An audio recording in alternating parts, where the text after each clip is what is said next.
Good morning, ladies and gentlemen. It is 2.2 Microscopes and our Exploration 2 Cell Structure and Function. Let's get going. Alright, let's start out, guys, by looking at the parts of the microscopes we have in class. It's called a compound light microscope. Compound because it's made of two lenses, and light because there's a light source that shines light through our specimens. Let's begin with the top here, the eyepiece, the part you'll look in. Our eyepieces on our microscope have about a 10x magnification. That means they make objects appear to be 10 times larger than they really are. Below the eyepiece, you're going to see this revolving objective, and that's made of three different lenses. Our low power, which is 4x, our medium power, which is 10x, and our high power, which is 40x. Below our objective is where we actually put our slide, and that is called the stage. It's got a hole in it, which allows light to pass through. And below the stage, there's going to be a little wheel that you can move around, and that's called the diaphragm. And the diaphragm controls the amount of light coming through our specimen. And depending on how detailed the specimen is or how darkly stained it is, you'll definitely want to adjust the amount of light to get the best image possible. Below our diaphragm, we have the light source. In older ones, it's a mirror, and ours, it's actually an electric light that shines light up through the diaphragm stage and into our objective. Now, in order to get a good image, you're going to need the two knobs on either side.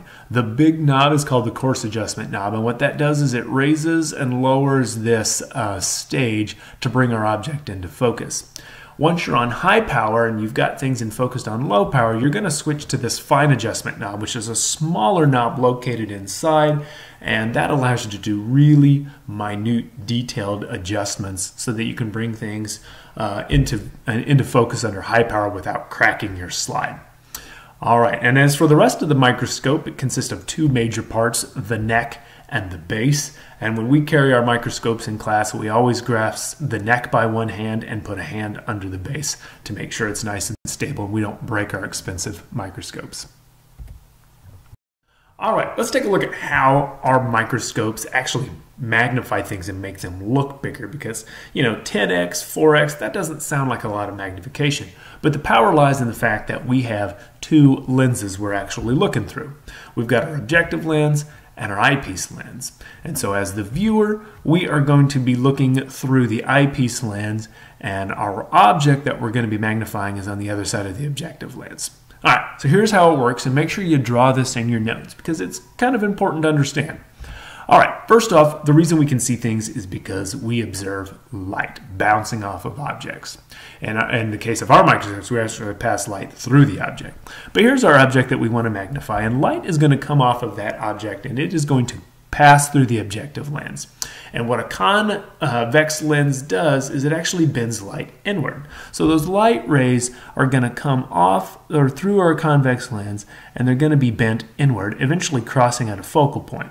Well, if you see what this does is light coming off the top of our object here gets bent down, and light coming off the bottom of our object gets bent up, which gives us an upside down reverse image. Okay? Now, that light continues to pass through the next lens, and it's then, we call that the objective image. So from our objective image, that light gets passed through the next lens and gets bent in towards our eye at the focal point, and this is where we see a nice, crisp, clear image. But we do not see an image like this, and we do not see an image like this. In fact, our brain interprets the light coming in this way as being an object that must be, if we follow the line of sight back out, somewhere way out here.